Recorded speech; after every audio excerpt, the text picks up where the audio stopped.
오늘 하나님 말씀은 신약 성경 갈라디아서 제5장입니다. 갈라디아서 제5장 22절과 23절의 말씀입니다. 제가 봉독해 드립니다. 오직 성령의 열매는 사랑과 희락과 화평과 오래 참음과 자비와 양성과 충성과 온유와 절제니 이 같은 것을 금지할 법이 없느니라. 아멘. 사랑과 축복의 메시지 나눕니다. 사랑하고 축복합니다. 네, 사랑하고 축복합니다. 감사합니다. 자, 오늘은 신약성경 갈라디아서 5장 22절과 23절에 있는 말씀을 중심해서 믿음의 열매, 첫 번째 사랑에 대한 말씀을 전하고자 합니다. 여러분, 지금은 시기적으로 6월 중순경이기 때문에 대부분의 농작물들이 논밭에 잘 자라고 있는 중입니다. 그래서 머지않아 여름이나 또 이제 가을에 이르게 되면은 뿌린 씨앗이나 유실수에서는 그에 따른 열매들이 맺히게 될 것입니다. 그러기 위해서 농부는 계속해서 땀을 흘리는 수고로움이 있어야 되고 그에 대한 보답의 열매를 기대하게 될 것입니다. 그럼에도 만약 열매가 달리지 않거나 혹은 기대와는 달리 보잘것없는 초라한 열매가 맺힌다면 아마 농부의 땀 흘림은 실망스러움을 갖게 될 것입니다. 그와 마찬가지로 우리의 믿음의 생활이라는 것도 역시 그에 합당한 믿음의 열매를 맺어야 되는 것입니다. 그래서 신약성경 마태복음 7장 17절의 말씀을 보면은 주님은 산 위에서 말씀하시기를 열매로 우리 각자의 믿음을 아신다고 하는 그런 말씀을 하셨는데 그의 열매로 그들을 알지니 가시나무에서 포도를 또는 엉겅퀴에서 무화과나무를 따겠느냐 이런 말씀이 있습니다.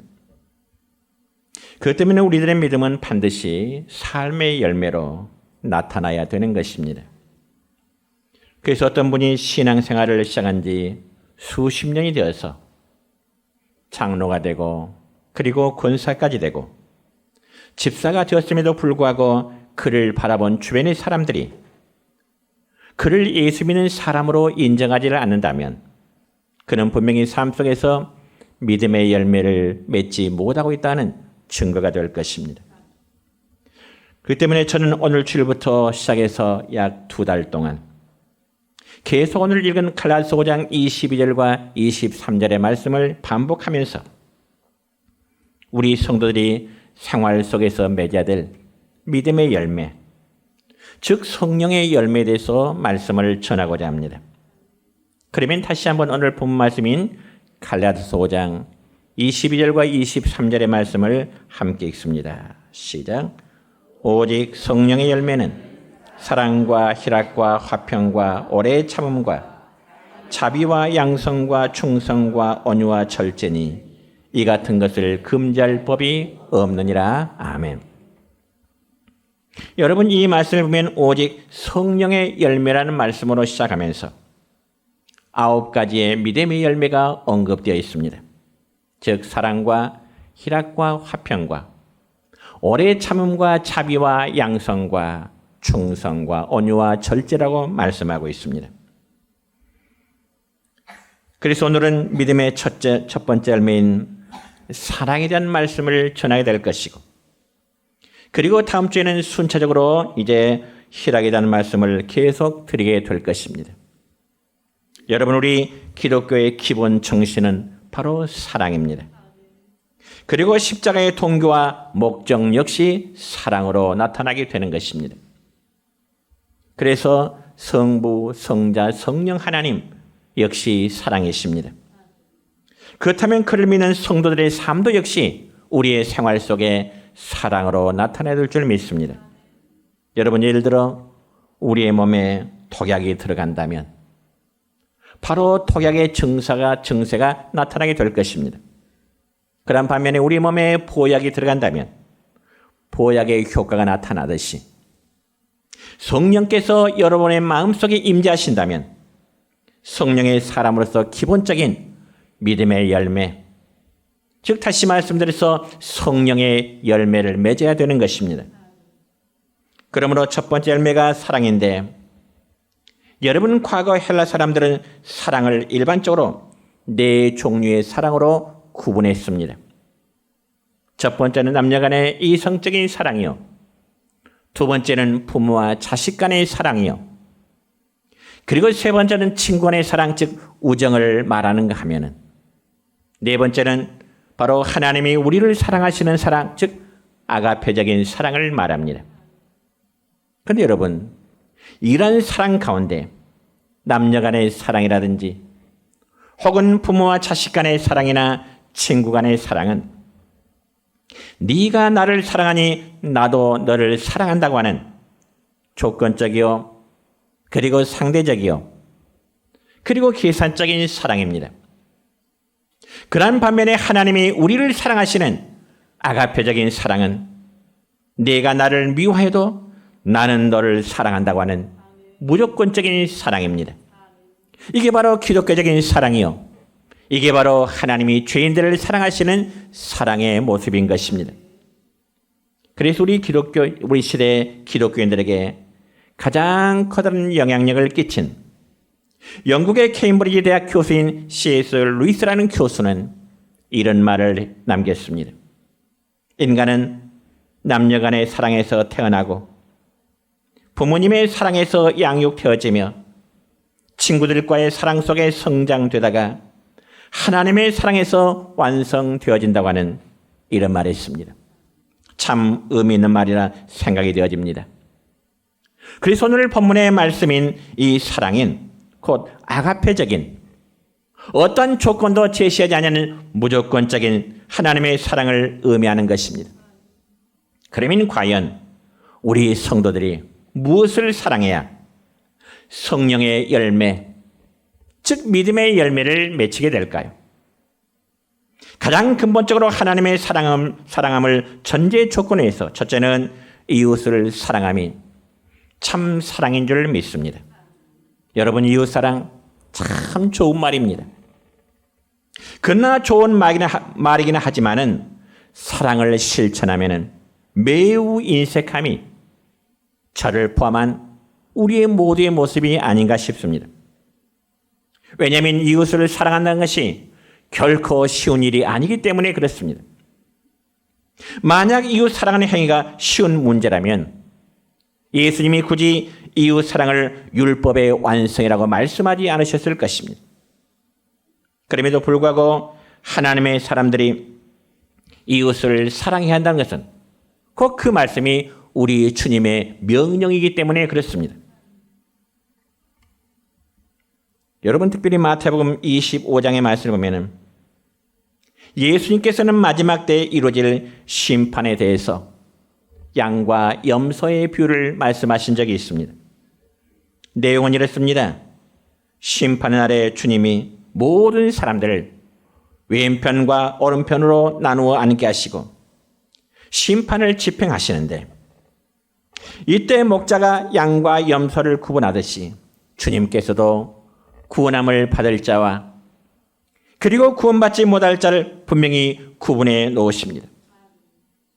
그래서 마태복음 25장 34절의 말씀을 보면은 주님은 오른편에 앉은 자들을 향하여 이렇게 말씀하십니다. 시작. 내 아버지께 복받을 자들이여, 나와 창세로부터 너희를 위하여 예비된 나라를 상속받으라. 아멘. 그럼 왜 주님은 오른편에 앉은 자들을 향하여 내 아버지께 복받을 자들이고 또한 하나님께서 예비시 놓으신 그 하나님의 나라를 상속받으라 이렇게 말씀하실까요? 여러분, 그 이유에 대해서 마태복음 25장 35절과 36절까지의 말씀을 보면 이렇게 기록됩니다. 시작. 내가 줄일 때 너희가 먹을 것을 주었고, 목마를 때 마시게 하였고, 나그네 되었을 때 영접하였고, 헐벗을 때 옷을 입혔고, 병들었을 때 돌아보았고, 옥에 갇혔을 때 와서 보았느니라. 아멘. 주님은 오른편에 있는 자들을 향하여 내 아버지께 복받을 자여, 하나님의 나라를 상속받을 자여, 이렇게 축복의 말씀을 주십니다. 그러자 오른편에 앉은 자들이 의아해 하지 않을 수가 없습니다. 왜냐하면 그들 중에 어느 누구도 예수님을 만나보지도 못했고 예수님의 어려움을 돌봐준 기억이 없기 때문에 그렇습니다.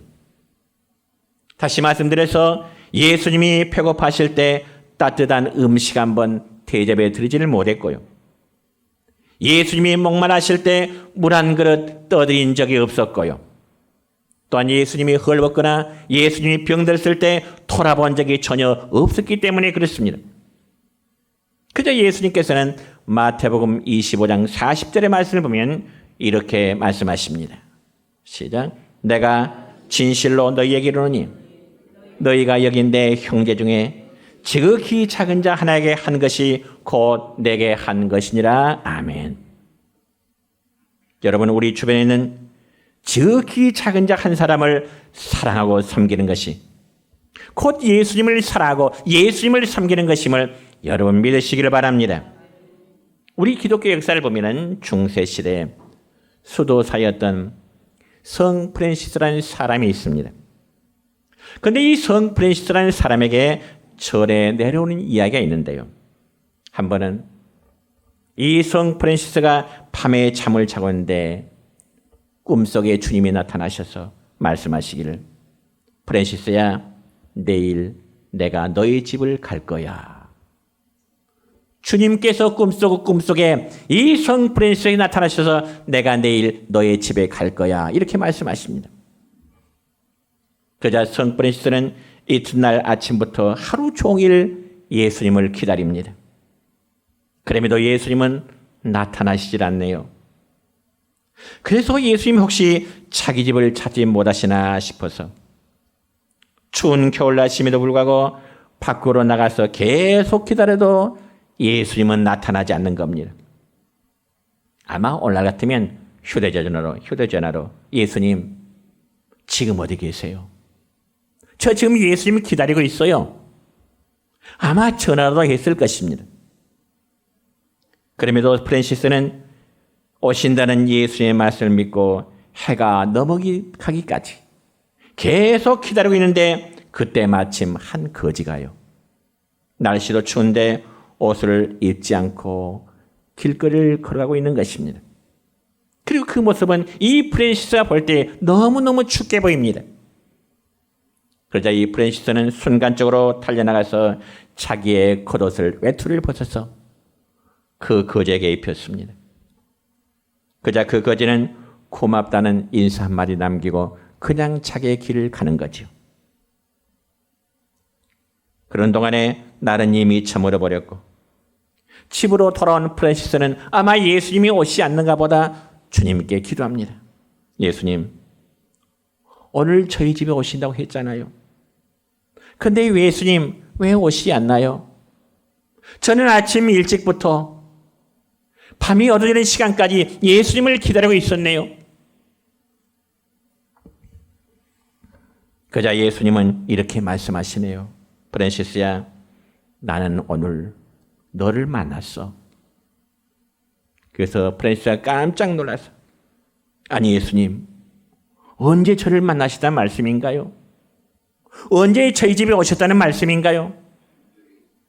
그때 예수님 대답하시기를, 프랜시스야, 오늘 해질 무렵에 네가 나에게 너의 겉옷을, 너의 외투를 벗어서 나에게 주었지 않니? 이렇게 말씀하실 때 하늘에서 천사들이 나타나 찬양을 하였더라는 그런 이야기입니다. 그러면 성도 여러분이요, 우리 주변의 모든 이들을 사랑하는 것이 바로 예수님을 사랑하는 것이요 믿음의 열매인 것임을 여러분 믿으시기를 축원합니다.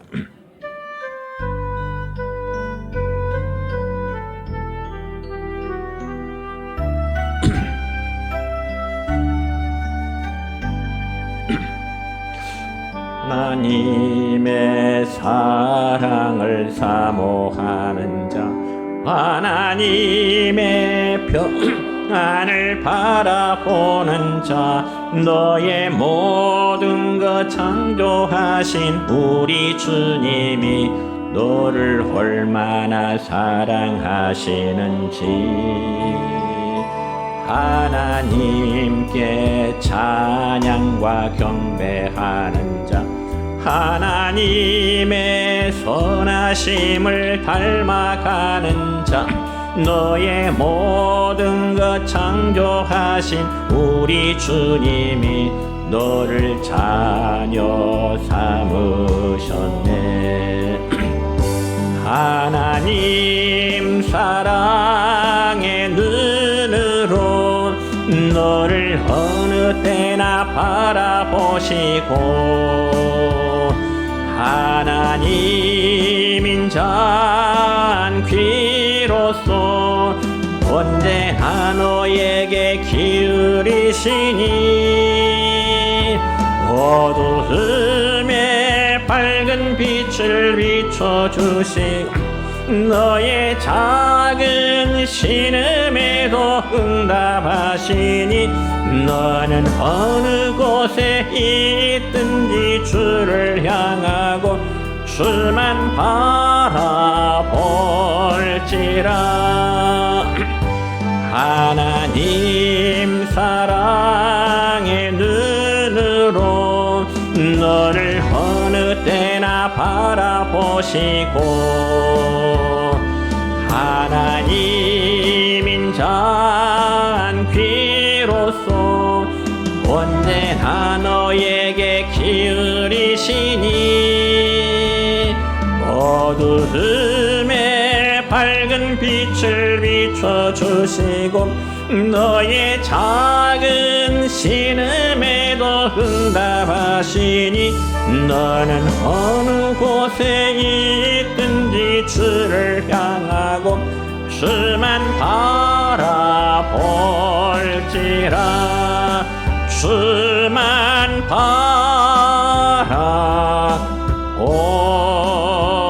바라볼지라.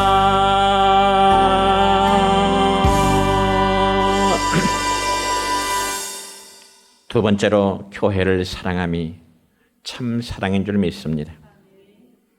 여러분 성도가 가져야 될 참 사랑의 열매는 예수 그리스도의 몸인 교회를 사랑하는 것입니다.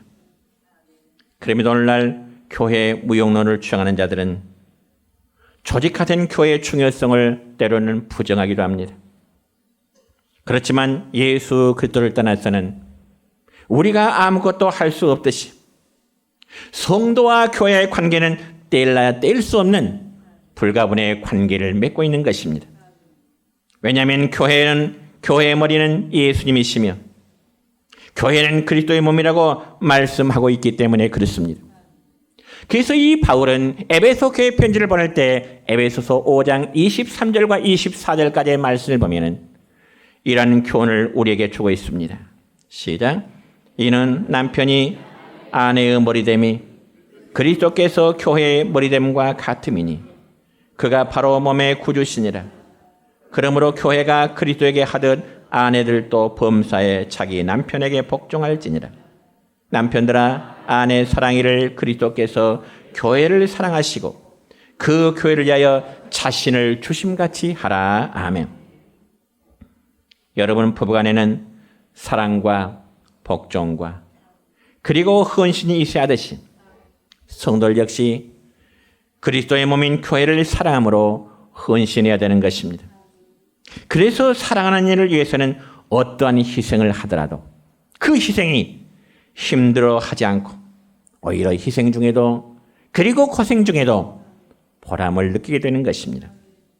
여러분이 예를 들어서 옛날에 우리의 어르신 부모님들은 당신들은 이제 먹지 못하고 당신들은 입지 못하면서 자식들을 다 키워냈습니다. 그런데 훗날 고생하면서 자식들을 키워낸 일에 대해서 후회한 부모님은 한 분도 안 계십니다. 왜요? 사랑하는 자식을 위한 희생이었기 때문에 그렇습니다. 그래서 고생을 고생으로 여기지 않는 것입니다. 그와 마찬가지로 우리 성도들이 정말로 주님을 사랑한다면 당연히 그의 몸된 교회를 사랑해야 될 줄 믿습니다. 그리고 교회를 위해서 헌신하는 것은 바로 주님을 위해서 헌신한다는 말과 같은 것입니다. 그러므로 신약성경 골로새서 1장 24절의 말씀을 보면 바울은 골로새 교회 성도에게 편지하면서 이런 내용을 전합니다. 시작. 나는 이제 너희를 위하여 받는 괴로움을 기뻐하고 그리스도의 남은 고난을 그의 몸된 교회를 위하여 내 육체에 채우노라. 아멘. 그러면서 바울은 교회를 위해서 자신의 모든 것을 바쳤고 참된 사랑의 행위를 보여주었던 것입니다. 여러분, 한국 초대교회 역사 가운데 이런 유명한 일화가 하나 있는데요. 우리나라의 최초의 장로라면 평양 장대연 교회를 세운 최치랑이라는 장로님이십니다. 그런데 그 장로님이 어느 날 주일날 교회에서 예배를 드리는데 천장에서 빗방울이 똑똑 떨어지고 있는 겁니다. 피가 새는 거죠. 그저 그 모습을 본 장로님은 얼마나 마음이 아프던지 주일이 지난 월요일 아침 일찍이 자기 집 지붕 위로 나갔습니다. 그리고는 자기 집 지붕에 있는 기와를 하나 둘 벗겨내기 시작합니다. 그자 그 모습을 본 아내가 깜짝 놀라 묻기를 아니 여보 멀쩡한 귀화를 왜 벗겨내는 것이오?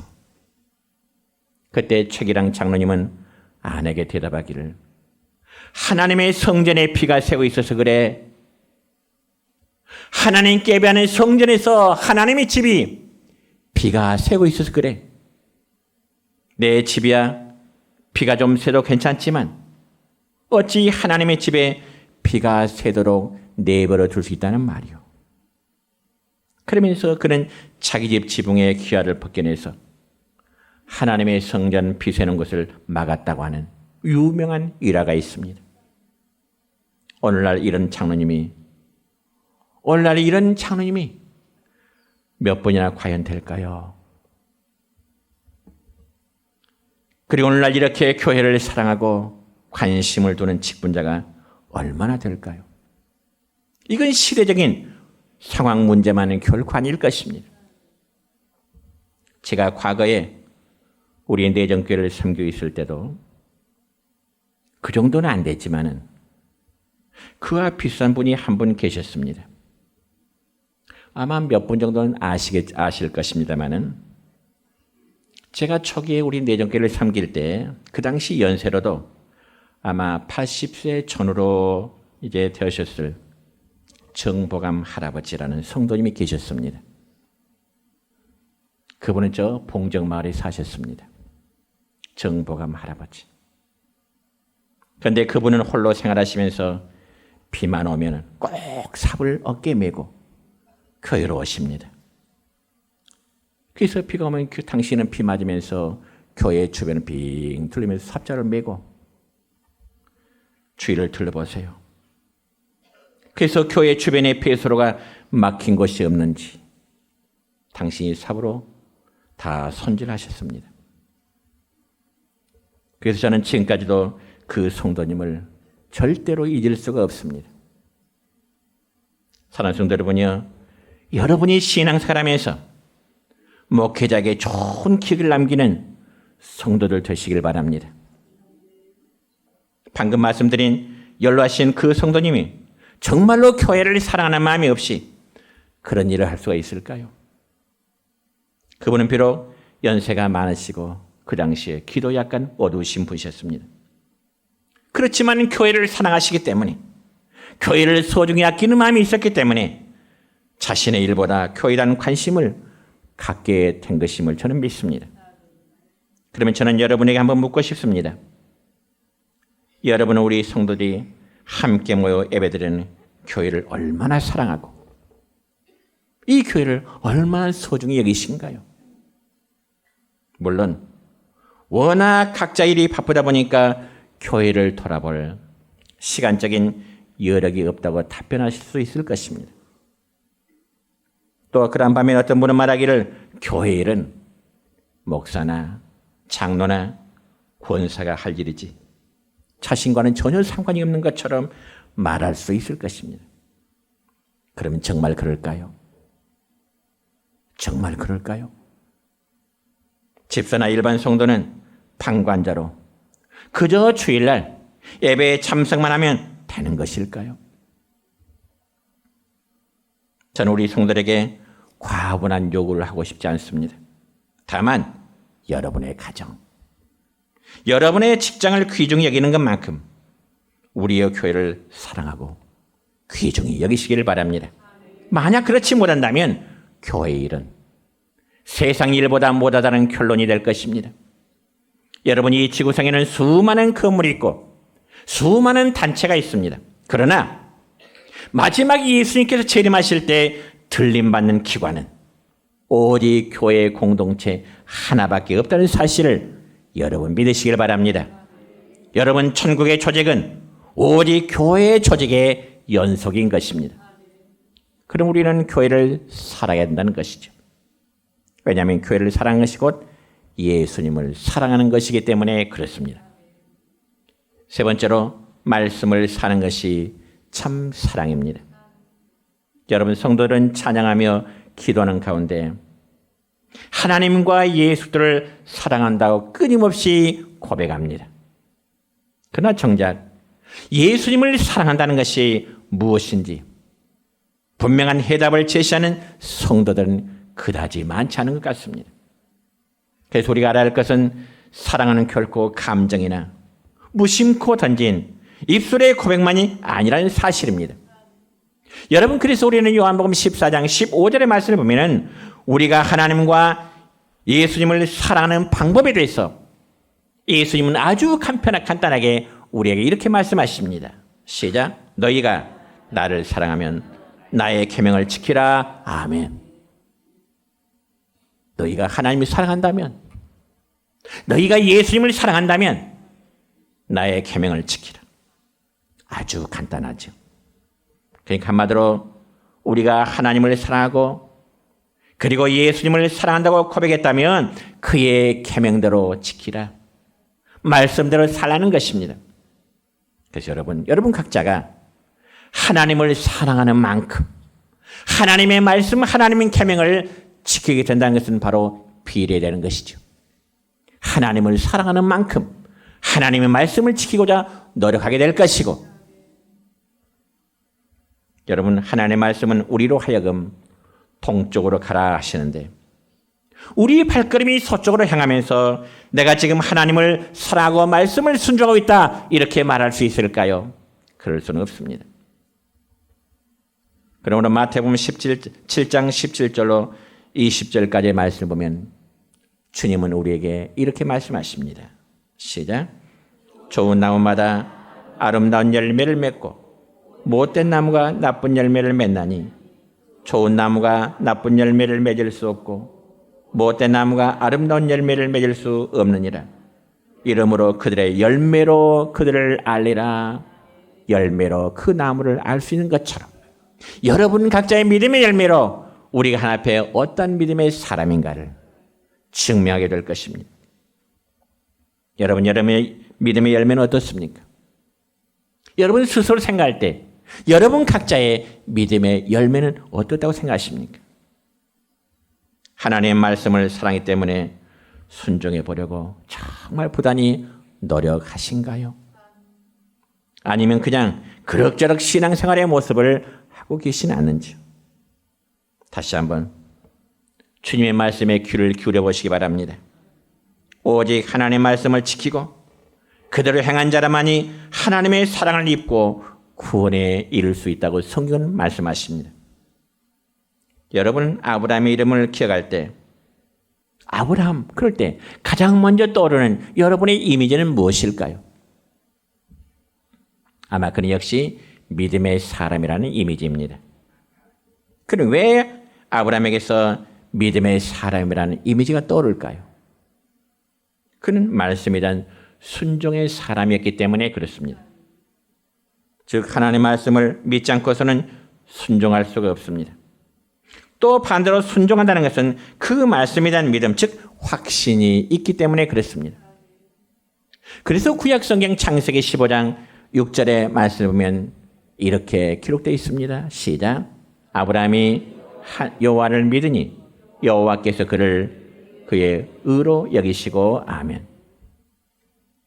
그러면 아브라함이 믿음으로 구원을 받은 것이니까 행위는 필요 없다는 말일까요?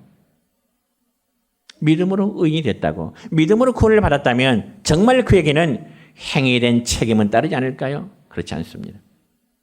아브라함이 하나님을 사랑하니까 하나님의 계명을 잘 지켰음에 대해서 창세기 26장 5절의 말씀 보면 이렇게 기록됩니다. 시작. 이는 아브라함이 내 말을 순종하고 내 명령과 내 계명과 내 율례와 내 법도를 지켰음이라. 아멘. 아브라함이 내 말을 순종하고 내 명령과 계명과 율례와 법도를 지켰음이라. 그렇습니다. 하나님을 사랑하는 사람은 그 말씀에 순종하는 겁니다. 진정으로 하나님을 사랑하는 사람은 진정으로 하나님의 계명을 지키는 자입니다. 여러분 믿습니까? 이제 말씀했습니다. 우리 오늘 성령의 9가지 열매 가운데 첫 번째인 사랑의 열매에 대한 말씀을 나누었습니다. 성경에 보면 사랑은 모든 율법의 완성이라고 말씀하십니다.